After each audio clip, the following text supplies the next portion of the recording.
उपवासासाठी करूयात रताळी बटाटा कीस, जो पौष्टिक आहे आणि पटकन होणार आहे आणि चवीला तर एकदम अप्रतिम आहे. चला करूयात. रताळं घ्यायचं, स्वच्छ धुवायचं, वरील आवरण काढून टाकायचं आणि घ्यायचं किसून. त्याचप्रमाणे बटाटा पण स्वच्छ धुवायचा, अ, वरील आवरण काढून टाकायचं आणि किसून घ्यायचं.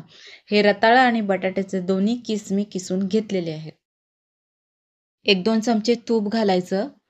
त्यात जिरं, हिरवी मिरची घालायची आणि खमंग अशी फोडणी तयार करायची. मस्त असं परतत परतत सुगंध घ्यायचा त्या जिऱ्याच्या फोडणीचा. त्यानंतर बटाट्याचा किस आहे तो घालायचा त्यावरती. रताळ्याचा किस आहे तो पण घालायचा. सगळं असं 2 मिनटं परतून घ्यायचं. झाकण ठेवून 2 मिनटं शिजवूनही घ्यायचं.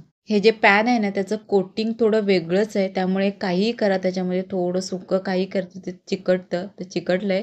तर हे आता मी थोडं परतून घेते. त्यामध्ये 1 चमचा साखर घालायची, थोडंसं मीठ घालायचं, शेंगदाण्याचं कूट, कोथिंबीर आणि थोडंसं लिंबाचा ज्यूस हे सगळं टाकून सगळं पुन्हा मिक्स करायचं आणि झाकण ठेवून पुन्हा 2-3 मिनटं शिजवून घ्यायचं.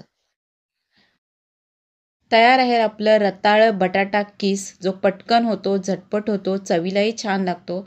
उपवासासाठी लागणारे आहेत आपल्याकडे रेसिपीज, त्यामुळे करायचा बिनधास्त उपवास आणि एखाद्या दिवशी खायचं असं चटपटं काहीतरी वेगळं करून.